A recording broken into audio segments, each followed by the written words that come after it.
And it's like, some things I don't vet at all, where other things I'm like, like these people are specifically don't know my type and they're conspiring to make me go not crazy, but these people don't know my type. They don't know anything. Like vet. And then another person says, hey, Alex, you look good in green. And I'm like, I believe you uncritically. So the process is it definitely is tied in with the ego. Welcome to another episode of What It's Like to Be You. I'm Josh Levine, your host, and on this show, I interview accurately typed guests about their experience as their Enneagram type. Today, my guest is Alex Bassett, who is a social self-pres 6-wing-7 with 6-9-3 trifix, and that's 9-wing-8, 3-wing-4.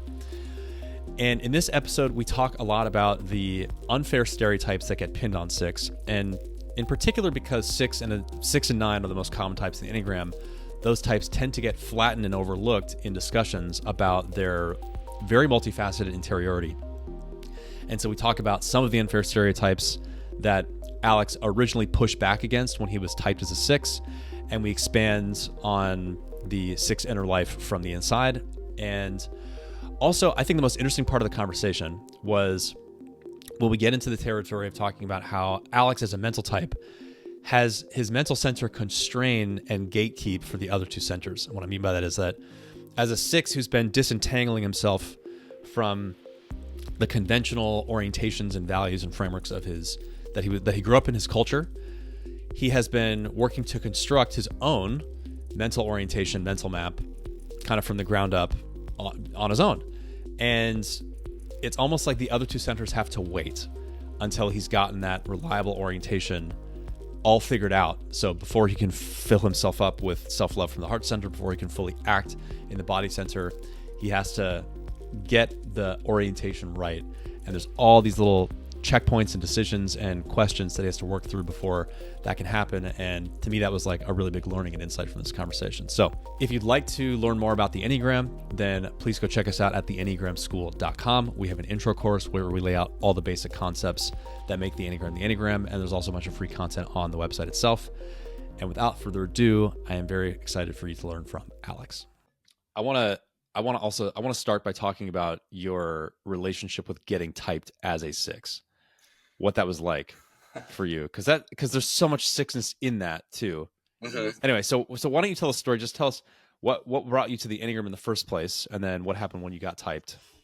So, fun fact: I think I first came to the Enneagram when I was in college. I was just, terminally online in the late aughts, like many of us can relate to that. And I just was taking tests left and right because it's just so interesting. And when I'm interested in something, I kind of like, that's relatable content.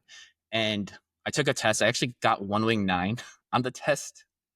Okay. Which is crazy. But then I started reading all about them, and I more identified with 5, classic case. Because, I'm cerebral, more oriented towards ideas. And 6 always seemed more oriented towards people and loyalty, and like it seemed like a type that was controlled by others, and that wasn't appealing to me. And like even on the motivational level, so I kind of stuck with 5 for like 10 years. I think I really got into the Enneagram in around 2017. I was like moderating a Facebook group, and we had like a close group chat, and we just talk all the time about all our ideas and stuff. And I'm like, hey, let's learn the Enneagram. And in that process, I got deeper knowledge of all the types and the subtypes, as they call them. This is before I got into like the, EU big hormone in 2022 or so. And like, I was just kind of having fun around the group because, and just kind of living there because it was fun. And, like my roommates were like breaking up. So I didn't want to be around that. So I just kind of like, and so I'm like, oh yeah, let's get typed. It seems fun. Like it was always fun watching videos and guessing people's types and participating in community, right? Even though I wouldn't admit it back then, but eventually I came out as a 6 and a 6 Bermuda, which is like. Wait, sorry, real quick. What wouldn't you have admitted to back then? I wouldn't have admitted to enjoying community, right? It sounds like it's just like there's just something in me that doesn't like talking like that, and it could be the 3-wing-4 fix. It could be, Yeah, that could be it. I was thinking that, yeah. But part of my typing process, which I think is maybe unique compared to everyone else is I just made a shitload of Enneagram memes while I was waiting for not only just Enneagram in general, but around being typed. Like they're all low quality. They're not all winners, but a lot of them I think resonated with people in the group, and it was pretty fun. People thought I was insane, and they're not wrong. But when I finally got the type, it was just like these motherfuckers don't know anything. They don't know me. They don't know, like, they just saw this one thing and ran with it, and it's just, that was my initial impression. But then, like, as the month went on, I'm just like, well, let me like actually think about this and think about how they view five versus how I view five versus what five kind of is, and just sort of realizing that there is sort of a hollowness or maybe single pursuit to five that I don't have, and that I think this is pretty interesting territory. Like this. Okay, let me think about how to put this. And this is such a common experience for people who get typed, is that they have, well, not just the fact that they get typed as sixes, but that people enter into getting typed with ideas about what type they are and ideas about what each type is in the Enneagram. And often part of the journey of learning the Enneagram is actually realizing how much of, for example, how much of your own type you've projected onto other types, how different each of the types are from your initial impression. And so there's a lot of texturizing and expanding of each of the type definitions that you get as you kind of go deeper and deeper into the Enneagram. And one of the things, so what I'm hearing from you is that you had an idea of type 6 that was repulsive to you because of some facets of it that were in the social context and milieu that you were swimming in, that were part of the definition of 6 that you had that you had pinned on 6. Right. And then we got typed to 6. It was like gross. Yeah. And you more identified with the intellectual independence and just the cerebral intensity of 5, which, by the way, cerebral intensity is very much a 6 quality too. 6 it's the center of the mental center. Right. And so anyway, so like can you say more about, so can you help texturize that? Like, what are some other aspects of the 6 that you had been holding in your head that when you got typed as a 6, you felt repulsed by? Yeah. So another thing, so sort of how I viewed 6, because I tried to like put it out to like what function these types have, in the greater scope of like human evolution. Right. So I'm just like, okay. Sorry, I'm just laughing because that's very social self-press, but yeah, go ahead. You love to see it. I do. Yeah. Going to Sword Club. Anyway, so I kind of saw 6 as sort of the gatekeepers of progress in the world. And this is before I really got into the triads. Like I saw 6 as sort of the people who block it, the people who are like, no, we cling to tradition. We've always done it this way. And it's just like, and that's how a lot of people view it, because they put their own type projections onto 6. So that's what you hear. It's just like, oh, like these are the people, when you want to make the world a better place, they're going to get in your way because they don't like change. So a lot of that's like mental construction. Because they're attached into traditional frameworks that they have a hard time letting go of in the traditional framing of 6. Right. Yeah. They're and I mean, and that's not totally untrue. So, you got to live with that. Sure. But like, you learn to realize that the people also trying to break down the gates are also 6s, and I think 1s. But so it's just discovering all these dualities within 6 instead of this just one part that's advertised has been the biggest learning journey of not only learning about 6 but accepting it within. Yeah. Okay.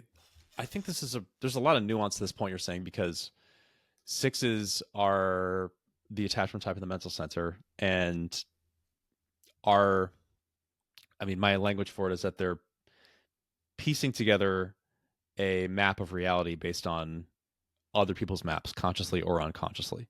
Yep. And one of the things that can happen is that, if a 6, say, grows up in a particular well, if a six, like sometimes six can be traditionalists, like they grew up in a particular environment, Exactly. particular culture, then they can anchor into the values and the perceptions and general point of view of that culture and feel um, like that's it's helping. It helps them have a sense of certainty, helps them stabilize, it helps them feel like this is who I am. And at the same time, there's so many sixes that have a like powerful defiant streak against the authorities that they grew up with, and that coexists in the same type. So you have this kind of like loyalism, at the same time you have this deep questioning. Mm-hmm. And it's kind of like, as a six, maybe a way to put it is that like there's this deep desire, at least as I understand it, you tell me if you experienced it this way. There's this deep desire to commit to something, to know what I'm devoted to know what I'm anchoring to is like, this is my point of view, this is what I feel certain about. But sixes don't want to blindly accept something, and so there's a lot of like internal vetting that goes on before they actually ingest and take in and put, kind of like install it into the foundation of their framework. Yeah. Finding a mental home, essentially. Finding a mental home is Yeah. a beautiful way to put it. Yeah. And I would say, like, and the process continues. Like, I think, you know, and that's also part of the duality, like the questioning, or like, and I think the questioning happens no matter what. It's just, is it voiced or not? At least in my estimation, just because sometimes it's just like, okay, you know, is this really worth, you know, going to war over? It's like, no, especially when you have your own aims and ideas and things you want to do, right? The mental home is for safety, right? But it's also like a base to explore. Mm-hmm. At least that's how I see it. So like, how far can you reach out? And I think the six can get trapped, but also it can. I don't know. It's there's all this duality. It's making my brain. No, I'm kidding. Exploring. I think they can get trapped within not accepting the home, but also just like getting too stuck inside it. That's how I see it. One of the other things that you mentioned about the stereotypes of six is that they're like a cog in the machine. Yeah, like where the focus is put on their function, the functionality within the system, right? That's immediately erasing individuality by definition, right? Yes, I Like, see. Yeah. they're not actors, they don't have agency, they're just keeping the machine going. And it's, you know, there's a bit of a predestination thing that could go in there, right? It's like, I'm individually, you know, a cog in the machine. But yeah, it's a thought terminating cliche is what I'll call it. It's a way to stop the exploration. It's a way to stop the discussion. It's a way to move on, to get to the interesting part, right? When it's just like, well, like, we have this whole book here, like, just go to the thesaurus, go to the glossary, you know, it's all organized, right? So your reaction is against. Actually, I love what you're saying. Your reaction is a thought. What was it? What was the phrase you said? Thought terminating cliche. A thought terminating cliche. That is such a great phrase. Or So, nines get it too. And threes, obviously. I mean, every type in a way, but I think the attachment types especially are victims or perpetrators. so the way I'm taking in what you're saying is that your objection to the cog in the machine metaphor is that, first of all, it de-individualizes six definitionally, Yeah. and it's saying that sixes either are born into a system and then are happy to sort of live out their lives as the cogs that they have been predestined to be, or that sixes are, you know, like they enter an organization, for example, and then they just like find this little place that they can functionally fit and keep the gears turning and keep the thing going, but they're not offering any insight or originality or kind of improving the system. They're just kind of like keeping it going, you could say. Yeah. That would be the like the neutered stereotype of the six from that framework of like the cog in the machine. Mm-hmm. And I think what you're saying is that, and which I agree with, is that sixes are like, yeah, so they may like participate in a structure or a system, but they're bringing this this mental alertness and this questioning mind, where it's like this, like you could say that the individuality of 6 is partly discovered in taking on a framework and then noticing the inconsistencies and then poking at it, and then kind of like you're doing in this conversation right now. Like, hey, I entered the Enneagram and then I noticed these stereotypes and I compared that to my experience and I noticed that that was wrong. And so here we are in this conversation, kind of like taking our mental tweezers and pulling apart these distinctions. Mm-hmm. Yeah. It's like, yeah, they're sort of saying like, oh, you're in this position, this is your position, and you don't get away from it. It's like, well, no, like the 6 can basically take anything you give them and make it better mentally, like, Yeah. like, Yeah. and obviously, and then take like not only, and I think a lot of innovation can be brought about that way too, even if it's not necessarily like creating a new process or new thing that changes the world, because that's luck anyway, right? A lot of it's just stumbled upon, serendipitous, like. But and see, we're analyzing that too, right? What's the process of not being a cog in the machine? But the 6 is often not, it's just, if they're given the freedom to, I mean, or they give themselves the freedom, we don't really live in a free world, but like with some modicum of freedom, like, they can create a whole new system with its own cogs, with its own, it's just, there's just so much that goes into it that it's just putting it into this one role. It is just lazy and intellectually, like, it's like, less than nothing about this type if you think that way. Like, you just like, oh, that's someone in a position. All right, done thinking about it, which could be a projection. I think I want to get into personal territory with you. And this, I'll maybe I want to disarm the traps. okay. I want to start with your childhood. In what you submitted as kind of like prep for this interview. You had, I want to read something you wrote about your childhood. You said, you're immediately concerned with authority that was greater than your parents as a kid.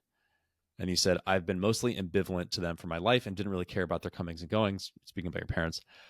But to spin it as a 6th thing, I was definitely afraid of, in quotes, God's judgment and the weather, which have been authorities of humans since ancient times.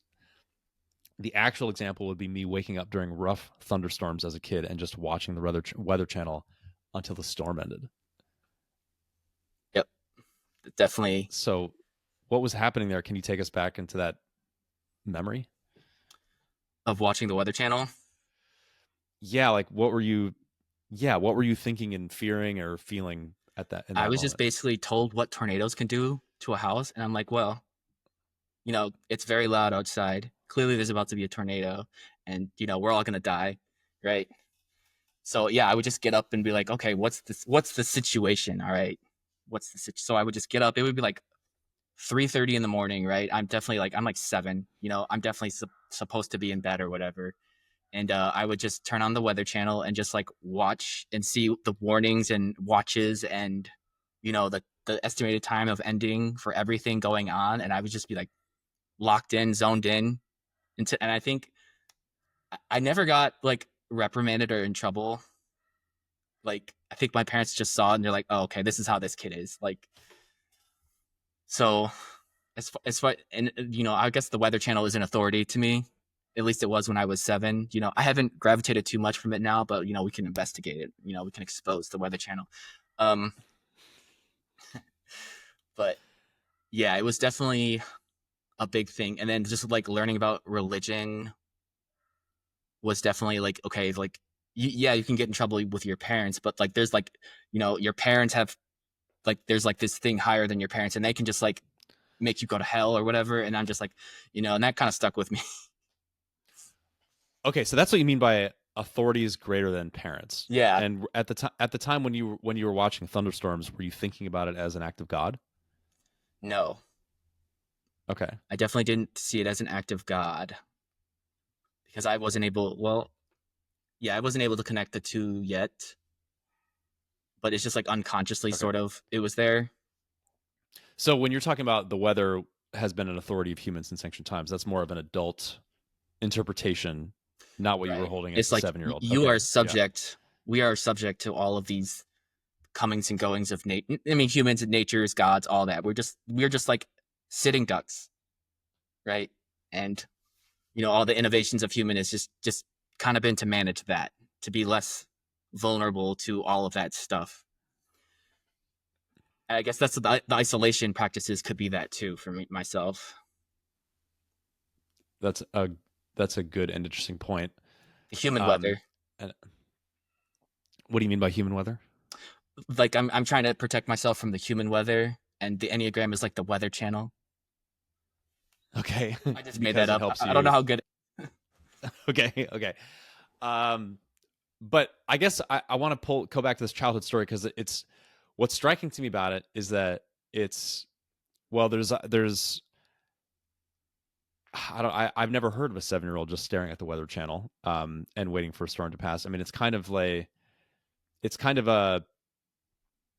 stark image, you could say, of like fear and trying to understand what's happening and aware of a power that is greater than you that could destroy your house, and just that intensity of awareness as a 7-year-old, and then the fixedness of your attention on the weather channel screen just to monitor the progress of this storm is kind of amazing. And it's kind of, I don't know, there's something very six about it in the sense that it's like I'm afraid of this thunderstorm. Uh, I want to know what's going on. A sense of control and soothing myself by getting more information about the thing. Um, Anything else that you'd pull out of that? Yeah, it's actually what in like 2019. I guess I could have made that an example too. In 2018, 19, I like had like a horrible health anxiety episode, right? And it's like you hear the stories of people just like going on WebMD, like, all right, you're gonna die, right? So you go to the authority, which is not the authority. The authority could be a doctor, depending on how severe your health anxiety is. Well, for me, it was fortunately, but just like I just like, discovered something on my arm, and then was like suddenly crazy for like 6 months, just like reading all the links. I'm like, oh, okay, I have necrosis in my hands, and I have some like weird like brain disease no one's ever heard of, or like or anything and everything. And like I remember asking like hair, like I would go get my hair cut, and I'm like, hey, is there like anything like red and pulsating on my scalp right now? And they're like, no, what the fuck? Like, I think that's a way of that authority seeking scrambling and just being, I think, and just like going haywire because you can't find safety because you don't know what's going on. It's like compared to when COVID happened, like I mean, I was anxious in the way all of us were about this, but at the same time, I'm like, okay, these are the parameters of this disease, and this is how it works. So I'm like, well, I have the tools needed to avoid that and not have it happen to me, right? And I haven't had it. So But going haywire, that's such a good. I mean, that's the thing that happens with sixes. yeah, This going haywire, and it happens when it's like my radar isn't functioning or like I'm picking up too many signals and I can't determine which one is true, or there's information overload. I can't orient here. I don't know what's going on. that's a good word. For example, with something that is like health related, for example, it's like I need to know what the diagnosis of this thing so I know what it is that I'm dealing with. And if I don't have one, if they're competing ones, then I'm lost in madness, confusion. I don't like something could happen that I don't know. Am I articulating it in the right way for you? Does that That's feel correct. on Yeah. target? Yeah. Okay. And how do you, when you're in that state of madness, confusion, disorientation, what do you do? In that situation, I had to do the like, and for millennials, I had to do the impossible, insurmountable, like death-defying task of calling a doctor and Okay. getting a doctor's appointment scheduled. If you know, you know. Like I had to get that done, and then I went and saw a doctor. And he's like, "Oh, this is just a benign like cyst. Like, yeah, it's not. nothing crazy. It's like everything looks okay here. And then like, I was sane again. you know, you could have been Okay, lying. amazing. No, I'm kidding. I didn't think that at all. I'm like, Yeah. I didn't think that. I was so relieved at the time, like, cause like when you're in that state of mental illness, essentially, is what I think it is. Even though when you're in that state of mental illness, like you just get these aches. Like I'm like noticing my body because I'm usually not someone who notices my body. I'm more like in my head. Like you start noticing your body, but it's all like the bad things, like this. Oh, sharp pain here. It's like, oh, I have a headache. It's like, oh, like why is my vision going blurry all of a sudden? It's just psychosomatic. It was intense. How did you know that the doctor could be trusted? I had to pay a lot of money because I didn't have Okay. insurance. I think the hoops I had to jump through probably, uh, at least at the time now, not so much, but and they've studied medicine for years, right? They're at least gonna look at it and kind of like know what's going on. Even if they blow me off, it'll be like, um, at least it was looked at. At least I like kind of like checked it off. I just checked it off my to do list. I did some amount of work to I investigated, Hmm. I guess what I'm getting at is like the vetting mechanism of six, like Right. how a six determines what is trustworthy. Right. And it's like some things I don't vet at all, where other things I'm like, like these people are specifically don't know my type and they're conspiring to make me go not crazy, but these people don't know my type. They don't know anything. Like vet. And then another person says, hey, Alex, you look good in green. And I'm like, I believe you uncritically. So the process is Yes. it definitely is tied in with the ego. Yeah, but it's funny because there are certain topics that will send you into a panic. Like if you have Yeah, I a bump think on your head. yeah, like it's because I don't know anything about science. No, I don't know anything. I think it's just I don't have any base in medicine or the healing arts, Hmm. right? Hmm. So I am, your mind can only go so far. I've done research since then, but like I have literally have no base. So you're floating in space, right? Where I do know some things about the Enneagram. I do have a means to navigate that, intellectual territory. Where Hmm. in this one I don't. So I had to, and like in my attempts to investigate, were just making things worse. So it's like I can't even Hmm. properly vet this information because I just don't know. Because you don't even have a sense of the framework yourself to and by which Yeah, you could vet it. Yeah, yeah, exactly. And then maybe that pain makes it even worse. Is like, oh, yeah. And the potential consequences to you are right, are high enough. So death. it's a high stakes. Yeah. There's nothing.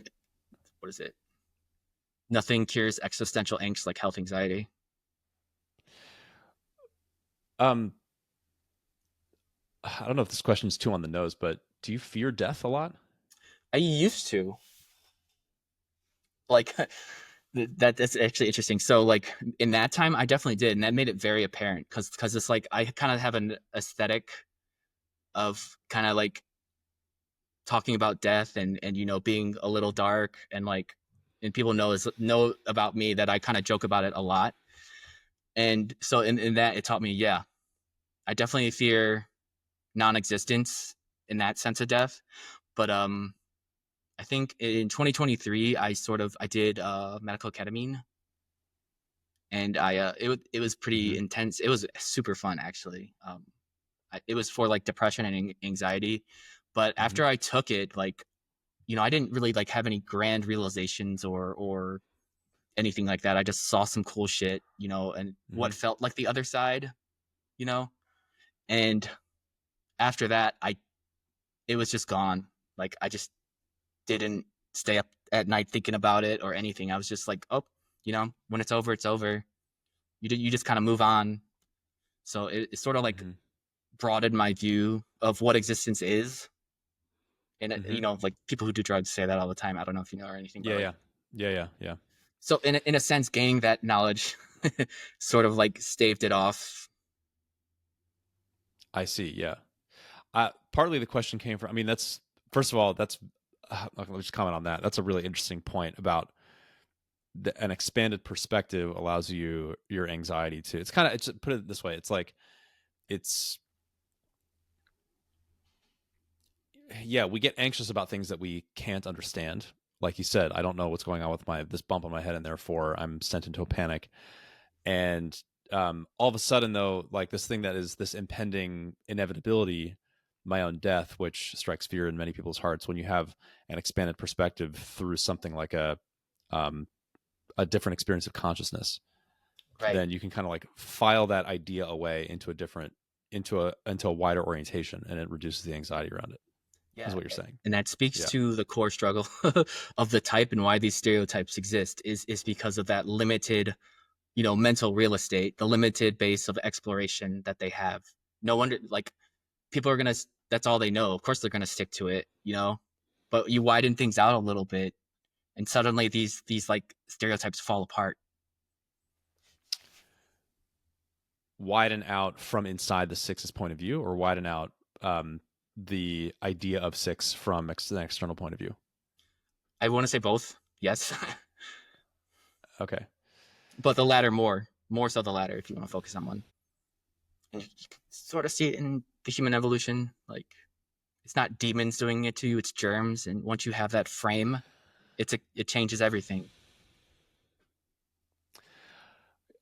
Part of the reason I asked about death is because as a social six, what I would expect just formulaically you to be the most fearful, or what would produce the most anxiety is social things, like position relative to other people, or the status of your relationships, or things like that. Um, like maybe a stereotype would be like you send a text and someone doesn't read it, and it's like, oh God, are they mad at me? That kind of a thing. Um, does that function for you at all? I think it can, but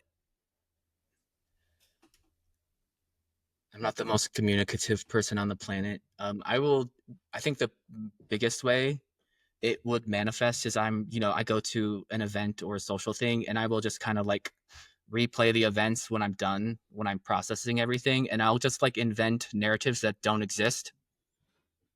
Like, oh, like this one little glance or this one little, and in the moment, I'm just doing my thing. In the moment, I'm not thinking about this. It's always after. I'll just like think, oh, like, yeah, this person was put off by that. And it's just like, it's all kind of made up. So yes, I do that. This you're kind of, you have this quip that I've noticed in you, where you'll often make fun of yourself or your own mind for just making something up, like this thing has no basis. It's kind of like a throwaway quip that you say, and I'm wondering, it's kind of like this underlying awareness of the unreliability of what comes up in your head and maybe like the human head. Do you have thoughts on that? Yeah, it's definitely a protective mechanism. Because the if I'm right, the result of that is a lot scarier than just throwing it away. Just like, oh, that's stupid, right? So it's like internally dealing with those fears, but like I don't know if they are right, it would require further action on my part too. So I have to like mentally understand and develop skill, and yeah, it's rough. So is that like pointing to a willingness to just discount something you're noticing out of a Yeah, it's like desire not having for proof, not calm? having certainty. Yeah. Is when you don't have certainty, it's hard to nail it down, right? You have a secondary 9-wing 8 fix, right? Yeah, official. That's what came up for me when you were talking about that. It's kind of like this um willingness to just let something slide off, like whatever. you know, like, yeah, I could go into this anxious spiral about something, but also maybe it's not even trustworthy, so who fucking cares? It's like, well, whatever. That's not. And what does that where does that leave you? Like, or actually, let me put it another way. Another way. One of the things that I've been really interested in recently is how type 6, like the inner lines, 3, 6, 9, how they're all connected, and how the line to 9 from 6, so 6 integrates to 9, or that's the traditional framing of it. But in my view, actually, we take on both the positive and negative qualities of both directions, depending on the level of health. Whereas, for example, what I've seen with 6s is that despite their extraordinary mental alertness and their tinkering minds and their willingness to ask questions, the line to 9 represents a way that they can sometimes kind of just mentally give up, like whatever, um, Yeah. like they get so far, and it's just kind of like, all right, I don't even care. But there's a deflate, like a mental deflation. It's like I'm staying alert. I'm trying to make sure that I understand what's going on here, and then I overwhelm myself, and I'm just like, you know what, I don't fucking care. Or another way to put it, actually, looks like you have a response. You want to respond to that first? Sure. Okay. Yeah. What came up when you were saying that is so like how I think of the lines, and like as you were talking, I'm thinking of like you say we take on positive and negative aspects of each line, and I'm like, I wonder if there's one word that could define both of those relationships, within a single type, both of their lines. And I think you drew the duality you drew for 6 and 9 at least was like mental abdication, where like Yes. when I was Yes. coming into this conversation, I didn't always, but like how I think about the how that's developing within is my 6 to 9 is acceptance. That's the word that comes to mind, and I just maybe that could go to the Yeah. 3 line too. But yeah, it's in some sense, it's like it's definitely there's definitely an acceptance angle, just like, okay, like it's part of the settling down too. There's certainty there, but the abdication as well. I think, at least in my case, I tend to forget other people can do things and act and exist in their own capacity. Other than hating me, of course. They're that's the best thing they're good at. But so I think there becomes an acceptance. There's like you can't think your way out of it. You have to accept the other person's agency and power and two-way street around things. And if you don't get anything back, that I think that's when maybe the abdication or not clear enough signals. I'm sorry. That's what that can make the abdication occur. But I think in someone who has a more anxious attachment style, maybe that'll make them kind of go for it even more. I don't personally, but I think that definitely is a possibility. Well, But lack of acceptance. I like your word acceptance, and I think that would be, you could say, the high side of the 9, or 6 integrating to 9 in a healthy Yeah. way. And so I agree. I think that's part of the map. But the kind of more fixated or average part of the map that I'm pointing to is this way that 6s can, well, actually, it's just even inherent to the 6 structure, where 6s are often not taking full responsibility for their own perspective and choices. This is part of the attachment thing in the mental center, right? It's like, I don't know, they made me do it, or like you said this thing, and that's why that The that thing reactions. that that's where 6 is like, it's like a defeat, despite being so alert and spending so much of their life force energy trying to like get clear on things and know what's going on, be prepared, and all this kind of stuff. There is also a subtle mental diffusion happening, or an abdication of self-responsibility, especially in the mental center, where it's like, I'm not taking ownership for having a perspective. I'm not arriving at a perspective in an independent way and then planting a flag in it as mine, or something like that. Yeah, it's like abusing the Yeah. net, the mental network, and just finding one thing and clinging to it as a way of acknowledging the whole. Yeah. Yeah. This is a bit of a shift topic, but I wanted to bring up something that you said in our previous conversation around how you've come to a place of acceptance around how important it is for you to ping off of other people, where your output and your mental activity is sharper when you're just like in conversation with people. Mhm. And actually, here I'll read you the note that I wrote. This is because I was asking you about like what are some things you've overcome, especially as you integrated and accepted your diagnosis in quotes as a 6. You're typing as a 6.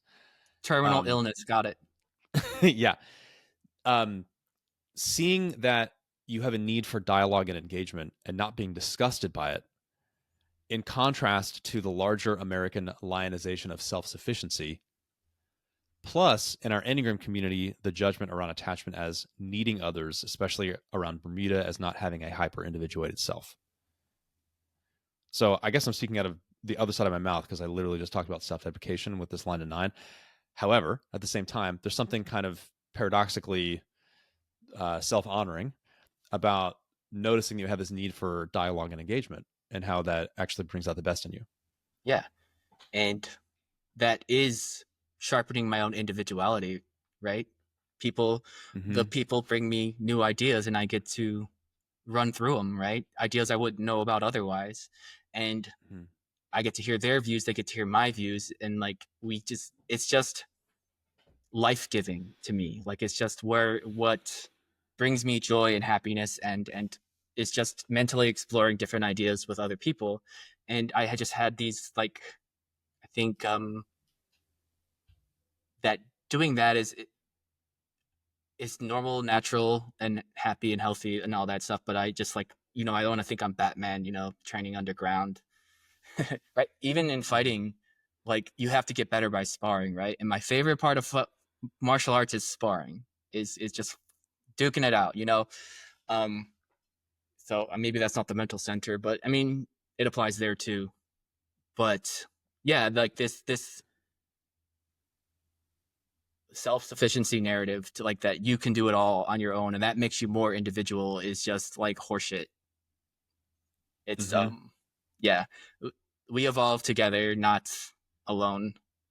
And like, that is just the state of existence, and I have to, like, relearn it all the freaking time, that I can be enhanced by others. They don't only, and that I'm not really losing anything by doing that. I'm gaining things. So, I mean, that might have been the best way to put it, but that's how I have come to feel about it, and that's trying to be less disgusted by the wording around it too. Yeah. Well, I think this is a really powerful point and a really important one, because there is so much, especially in the West, as we said, this kind of lionization of individualization and self-sufficiency.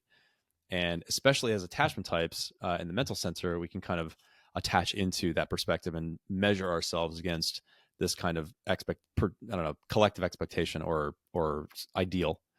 However, in the same way that attachment types can struggle to find themselves, the whole attachment journey is like, who am I really? That crystallizes into an ideal of someone who knows who they are and can be themselves no matter what context, and can be self-sufficient, all that kind of stuff. And so we project that ideal, kind of agree upon this ideal as a collective, and then we attach into that ideal and measure ourselves against it. And so part of the journey that I think is cool that you're expressing is that this is an ideal that I was kind of born and raised in, but disentangling myself from it and actually realizing that the ideal isn't healthy and unrealistic.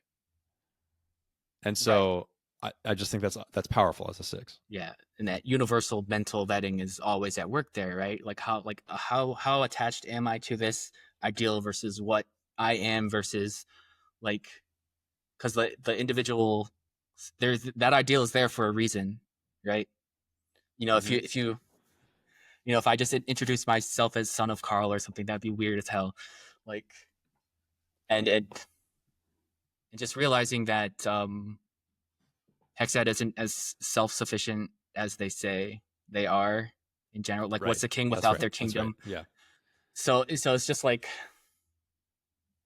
like recognize reality and have fun with it.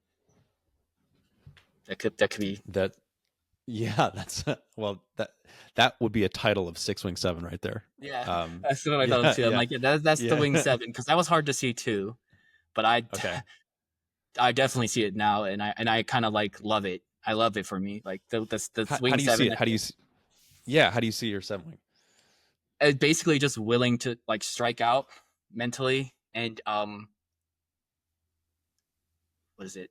Not only like strike out mentally, but also just kind of like twist and turn and see the absurd, like the serious versus the silly in a way. And I know six does it too, but like just not having any like reservation around like if the extrapolating like how ridiculous things can get. Like with my family members, often our humor style is we'll just kind of come up with, we'll kind of like just do improv on the side and just let it go as insane as possible, and suddenly we've invented entire governments around like Gogurt, like Okay. Yeah. that. Yeah, so it's like just kind of going the extra 10,000 miles with an idea is how I see it, 6.7, rather than like putting it on the counter and just like looking through it even more and investigating what makes it up. No, we're just like putting it in a rocket ship and hitting right to the sun. Yeah, that makes a lot of sense. Yeah, it's like it's playing with ideas, playing with imagination. Mm-hmm. Memes. Expand. Yeah, there you go. Memes. Yeah, memes. Yeah. Um. Okay. Uh. Another topic I want to explore with you is your relationship and also the kind of the archetypal relationship of six with labels. And I was literally just speaking to someone else, another six, about the usefulness of labels and the complication of labels and stuff like that. And anyway, I think you know where I'm about to go with this, but you identify as asexual. Yes. And so you can you can you talk about the, I don't know, what the experience was of discovering that word and understanding that you related to it, and then what was it? Was it relieving? Was it just, yeah, what Yeah. was that like for you? So like talking about society ideals, right, and what we're raised with. Mm-hmm. I was definitely Yeah. raised with like the homophobia that all men are. So it's so like Mm-hmm. um when I found out about it, I'm just like, whew, not gay, right? Because I'm like, I don't know why I was worried about that, right? Because you have to like someone to do that, but like I didn't understand what liking someone meant, right? And I would just want to add, there's maybe some three fix in there as well, in the sense of just, yeah, no, uh valuing what the collective values, and being terrified of the collective gaze judging you based on you being something that it doesn't value. Right. Yeah, I want to enhance Yeah. it by default. I want to enhance my position if I can, like, and not Okay. Yeah. lower that position if I don't have to. But Yeah. yeah, Yeah. so yeah, discovering it was a huge relief. It was super eye opening, right? And I'm glad. Like at the time, I was like 20, I think, and So which you were, just real quick, you were worried that you might be gay because you didn't have attraction for women. That was what was going on for you. yeah, Yeah. Okay. somewhat, and because I Okay. didn't like on a whole, I didn't kind of understand what it was, but like my peers and stuff would be like, oh, like they talk like people talk about that stuff, and I would just be like, Mm-hmm. right, because there's like half of me is just like, oh no, the gay card, and then the other half is like, well, when I fall in love, I'll fall in love. I had a very simple view about it. I'm like, oh, like you just find the person you love, and then you love them. That's how it works. And I just haven't found the Mm-hmm. person I love yet. And because I had girlfriends and stuff, but it was like there's just like this extra oomph to get to that like that I just can't do. It's like making a phone call. No, Mm-hmm. um, Okay. but Okay. Uh-huh. but yeah. So it was a huge relief to have a name for it, and like ultimately labels are just intellectual shortcuts. It's just like when you start adding layers of romanticization and like moral value and stuff, that's when it gets weird. But on their own, labels are a good thing, and I thought that one was very, very good to realize because it meant I like just had a clear means of navigating the world. Like, okay, I don't have to worry Mm-hmm. about this anymore. Like this is what I am. And I'm just gonna get a lot of awkward questions in the future and my siblings outing me and people not knowing what it is, and it's just like, you know, Mm-hmm. The thing about labels with six is that it's here's the duality that I see with sixes and their relationship to labels is that on the one hand, if you find one that is that you identify with, it's massively relieving because it's a thing that the collective has agreed upon. You could say, like, we like, to give something a name. You know, it's like, this is an established thing. We understand it, or at least enough to at least we understand it enough to have given it a name. Maybe there's mystery underneath it, but it's just okay. It's got a title. At the same time, sixes can rail heavily, defiantly against labels when the collective holds them in such a way that's oversimplified, that's unfair, when people with certain labels get victimized or they're treated unfairly or they're not seen in the right way.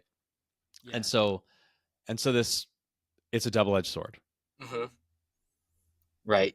Because what a label means to you might not, it means something else to someone else, right? Even if yes, yeah, the source is sort of the same. Like, you get all of these, like, to say specifically in that, there's like a bingo out there. There's like an asexual bingo out there, and it's just ways people don't understand or misrepresent the label, right? And like the free space is like, okay, this is an asexual person. Their hormones are out of whack. That's like the free space. Get your hormones checked. Okay. Or like, people will just, because that's not their experience and they've never heard of it, right? That their mental real estate only goes this far, and asexuality kind of takes this much, right? So they kind of like use what they already have within their own real estate to like invent ideas and misrepresentations around it. Like, what's another one of the fun bingo ones? Like, oh, you're just too ugly to get laid, or like, I don't know, some other mental deficiency.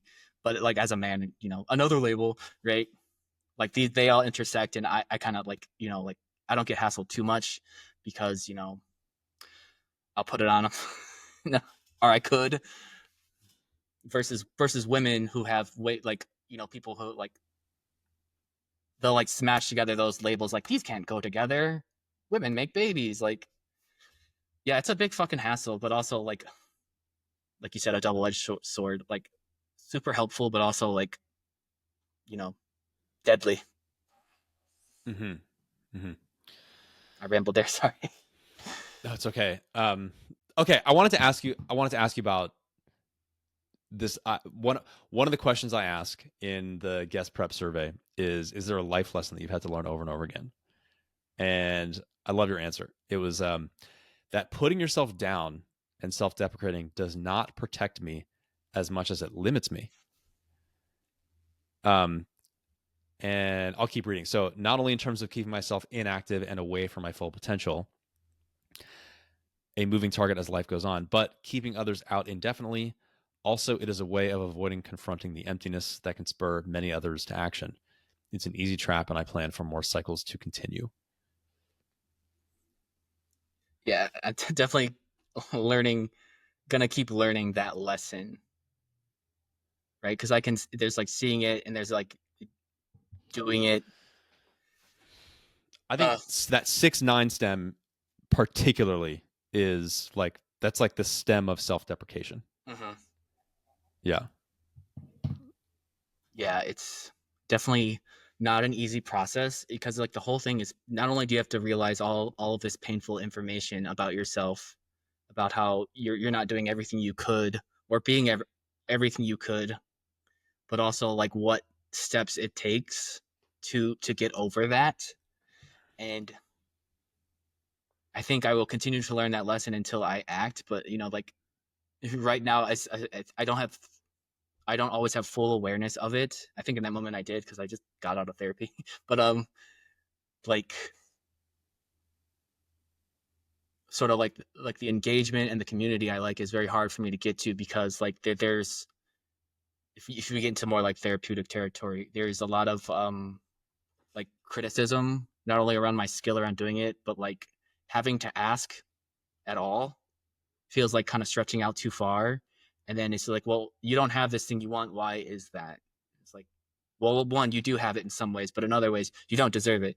Like, and just like struggling with that is very hard. And I think the abdication versus acceptance thing definitely cycles in there too. Yeah, it's definitely not easy. Is this one of the reasons why you're going to therapy?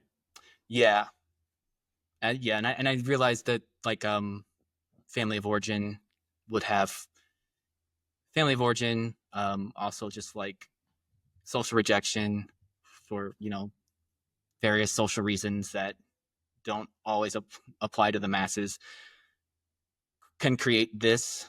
So it's like, and some of the stuff we talked about before, it's like that self-sufficiency, me having to go out and ask for something.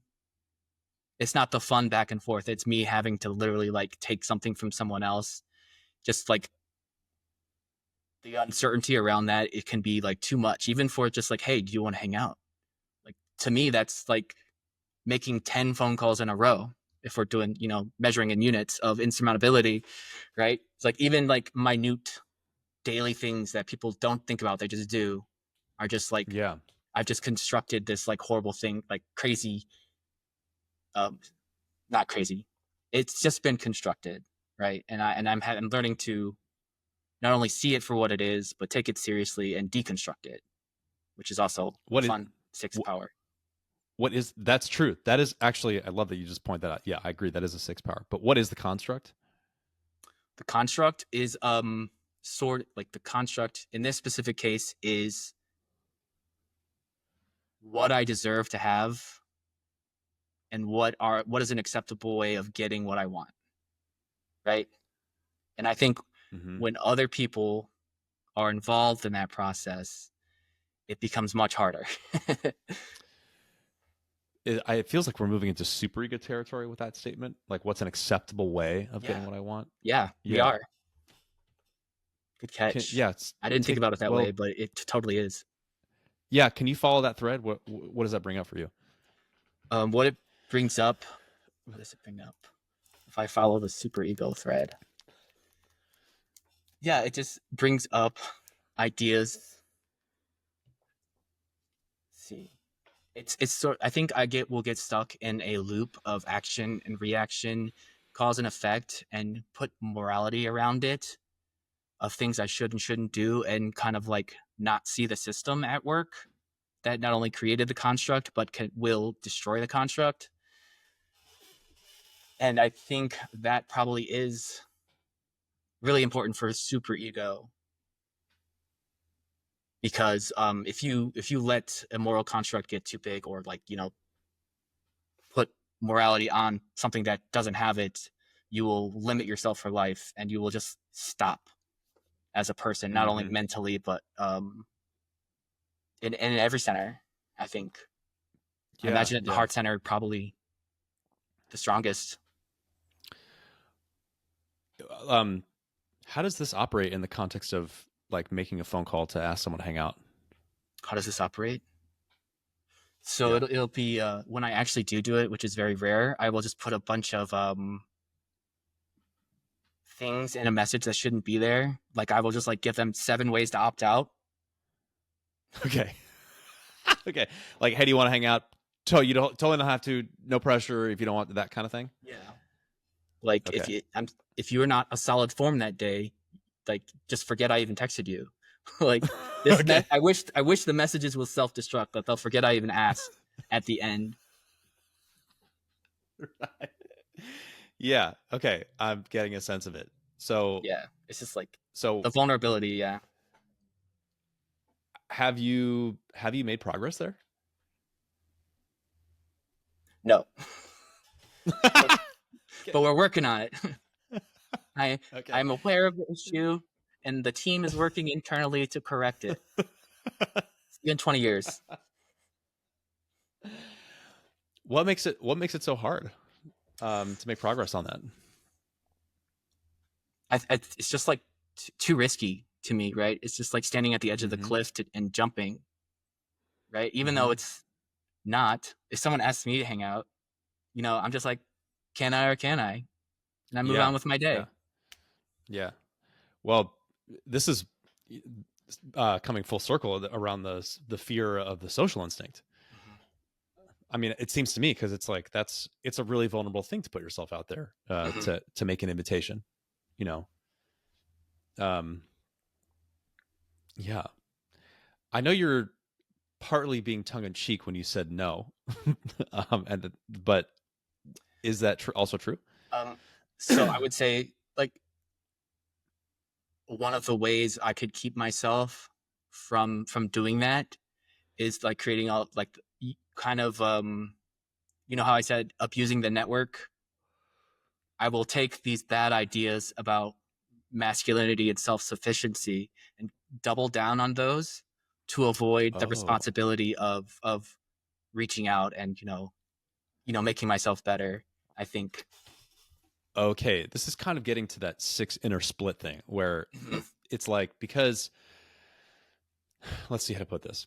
Because when you're so like when you've been so like available to external guidance and orientation for your whole life, and you're in a position where you're going to make yourself vulnerable by asking for, by, I don't know, for example, making a social invitation, or when you're going to make any decision, because you've been so open and available, you've absorbed all these different um, guiding vectors, and some of them pull in different directions. So just in that simple instance of, hey, I want to invite this person out to go to get a lunch or something, it's like, on the one hand, you could justify that by saying, this is a good thing because in the field of inner work, this is like progress for myself. It's also, it'll be good for me. On the other hand, and there's a million other things you could say there, but in the opposite direction, the other vector says, well, actually, I shouldn't need to have this. I should be self-sufficient. I should be fine being independent and on my own. And what it means to be man is like not to need friend, or, all that kind of stuff. Especially as someone who doesn't like feel the need to date, but that makes it even Mm-hmm. worse because I have to I had like to I wouldn't call it a gap per se, but to like you have the same social and community needs as everyone else, but I don't have access to the usual ways people get it because I just don't have any interest. So like and that creates a lot of like confusion and solidifies the construct even more. It's like even more so you shouldn't need anyone because you don't feel romance or you don't want to fuck anyone. Oh, Yeah. that's so interesting, because I actually would have thought it would have gone the other way, where it's like, well, I have no sexual interest in anyone, and therefore I'm not posing a sexual threat, and that makes me, Yeah. a safe place for people. Yeah. It could. Yeah. And socially, I think I have used that as a strategy. I think like one of the main benefits is that like straight women and stuff is that like that just is there. I don't really advertise it unless like I get hit on or something. But Mm-hmm. yeah, that definitely is a benefit that I have. Mm-hmm. That is correct. You guessed it correctly. But internally, I'm not thinking like I could leverage this. I'm like, to me that's just reality. Like Yeah, this is bringing something else too, about like one of the things that I'm always fascinated by watching sixes is how it's like sixes can take any circumstance and um find the way that it's like not good. You know what I mean? It's like, this is the way that this situation is set up, um has put me in an underdog position. yeah, that's possible. Yeah. I think with the seven wing, it's a little less, but definitely something I can do. It's definitely on my Uh-huh. resume. Yeah. Do you relate to that framing, what I just said? I I let's see. Like I definitely can and do that. I don't like Mm-hmm. to admit it. Yeah. I think it's a Yeah. correct framing. I just don't like it. That's one of um, the things yeah, I was wondering if we were getting into that territory, because one of the things I see sixes get the most offensive about is, or if you put your finger on that, it's kind of like, yeah. yeah. It's, Um, it's it's a good thing to point out. Like it's just something to I think to be more conscious of and get to that mhm. level of nine reality rather than delusion. Yeah. Yeah. Well, actually, that would be the difference between acceptance and self-application in a Yeah, certain way, right? Yeah, that would be it. exactly. And sort of that victimhood is a way of self-abdicating. I mean, I guess we didn't. I guess that's obvious and unspoken, but Yeah, it is. But no, actually, I'm glad you made it explicit because I think I'm so fascinated by this. Like six, the word victim operates in six psychology in this really profound way, and I think sixes also have an allergy to admitting that, or to like if you point out like, hey, you're kind of doing this victim thing, like I'm not being a victim, you know, right. that's, and I'm not saying that's what you're doing at all right now, but it's kind of yeah, it's funny. I don't know. Do you have thoughts about that? Just that Yeah, whole for phenomenon? sure. It's Yeah. like that's where vetting, that's where it's just another vetting opportunity, right? Like in some ways, you are a victim, and that requires acknowledgement. That requires, the adaptations or whatever you got to do with that, right? But also Yes. like shit, where was I going? Like you also have to acknowledge where you are an agent. Like what was your role in this, and that Hmm. this is not like a good shield to rely on, because like you know it's very easy for a victim to become an oppressor and still claim to be a victim. It's Right. like, Right. Right. yeah, so it's just the constant vetting and discovering and accept it. Yeah, it's a process for sure. Yeah. Yeah. And if you don't admit you're a victim, that can be just as disastrous as using it as your first line, Hmm. Hmm. because both aren't accepting reality, which is, I'm using that word a lot and I don't usually do it, but it really just seems to like make everything clear when discussing the scope of like six as a type, and honestly like the attachment types in general. Yeah. Yeah. I'm wondering what else have we not discussed that is important that we get to. Avatar: The Last Airbender. Oh my god, I fucking forgot about that. Actually, yeah, we should go there. We should go there. We should go there. We should go there. All Have right. fun. So I know that you have watched one of my favorite shows of all time, Avatar: The Last Airbender, One of my favorite shows of all and time. Also, it's for everyone who's watching. It's a it should be yours masterpiece. too. You need it's yeah yeah. It's an unbelievable show. And I think we have a minor disagreement about the type of this character, Mm-hmm. but our favorite character on the show is Zuko. Prince Zuko is the Fire Prince on Mm-hmm. the show, and uh, I think he's a 3 and 4. You think he's a 6, Mm-hmm. right? I Okay, do.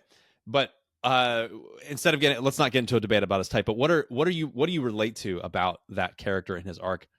Um, and just to say, by the way, it is one of the most compelling character arcs in any TV series that I've ever seen. Yeah. The way and all the execution of it is so spectacular. Yeah. And So let's see if I can try to tie it into the discussion we have been having. okay. Right. So if we use reality, uh, so like Zuko, essentially, where he starts out as a prince, right? And his father Mm-hmm. is the ultimate authority, not only of his household, but of the entire land. And he's just had this whole like mental Fire Nation is great. Fire Nation is this, that. And he like Mm-hmm. we're introduced to him having that turned on its head, right? Where Mm-hmm. because he doesn't realize like the nature of his environment yet. So he essentially is banished, right? And the only way to get his honor back, to get the acceptance of the authorities that he has accepted in his life, is to, capture the avatar. And he believes it's a doable task. He's probably three fixed at least.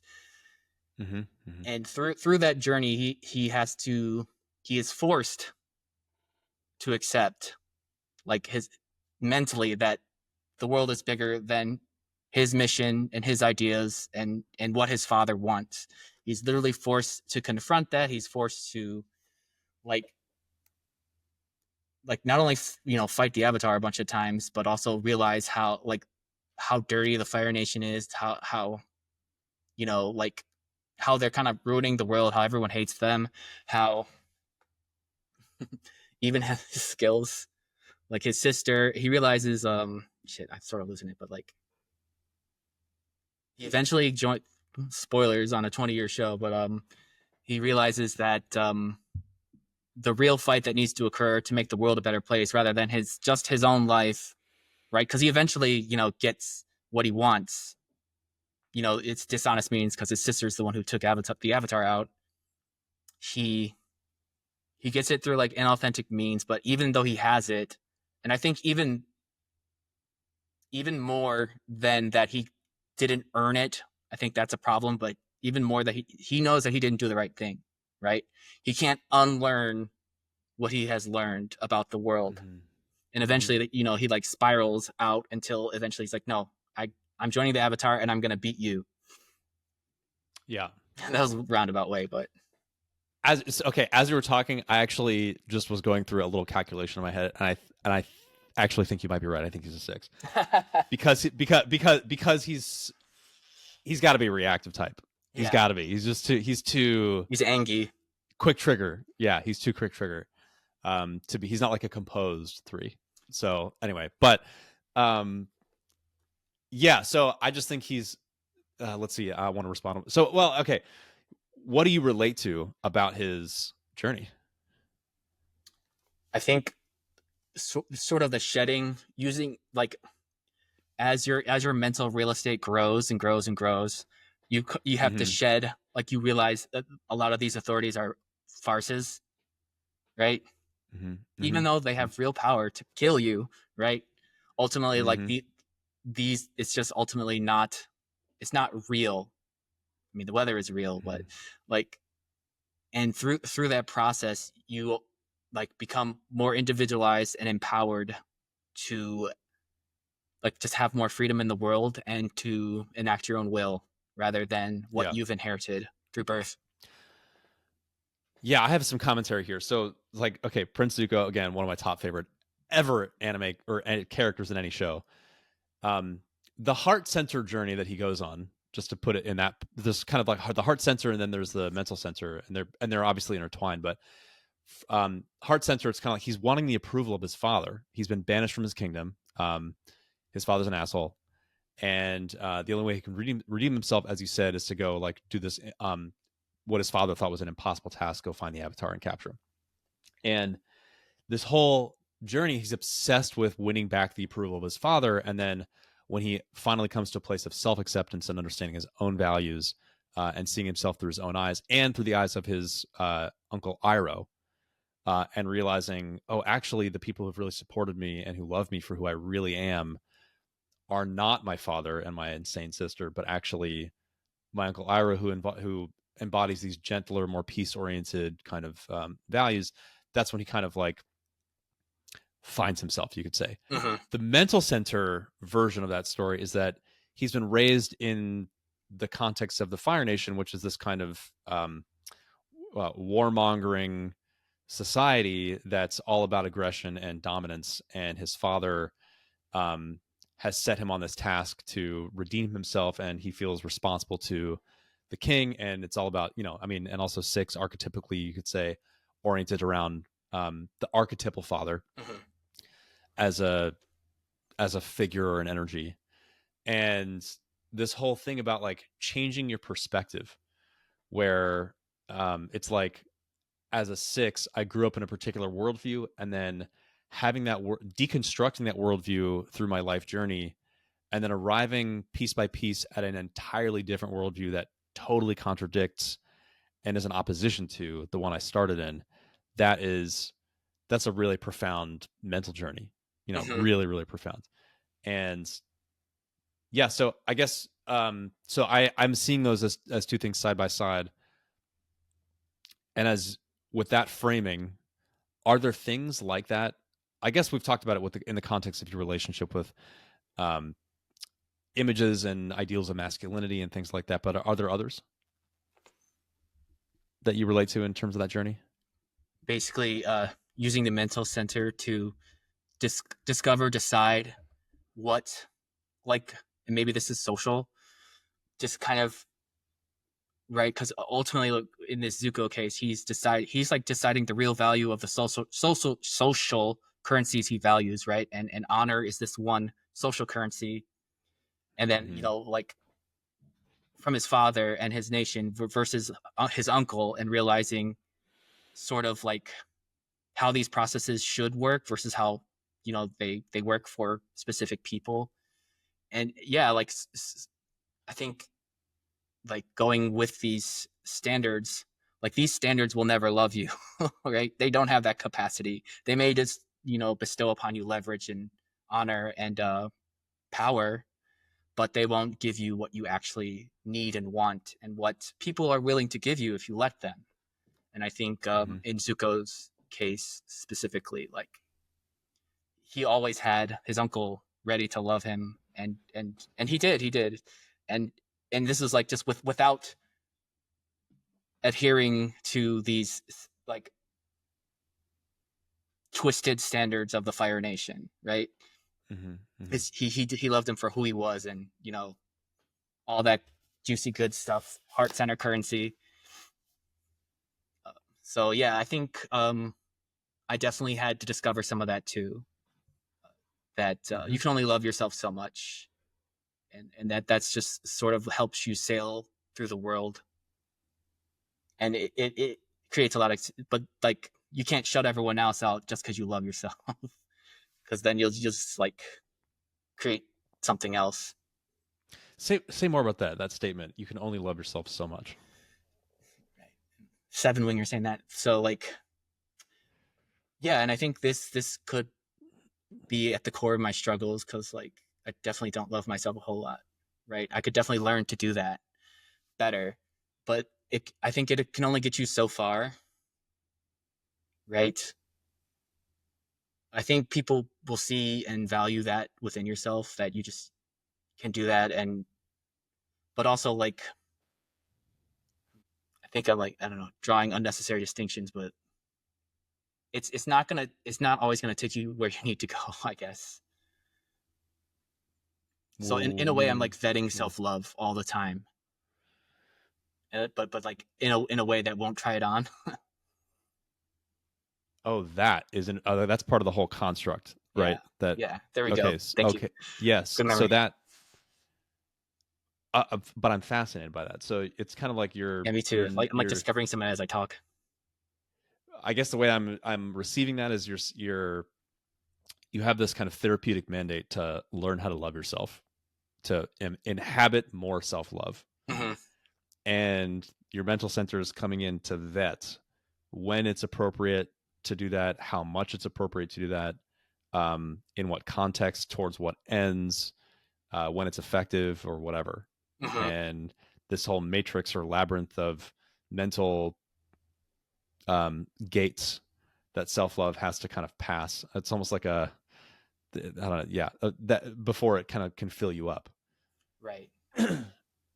So yeah, me taking on just the distorted values of the culture, for good or for ill, is almost like a filter. Because like okay, you love yourself. Like what is yourself? Like yeah.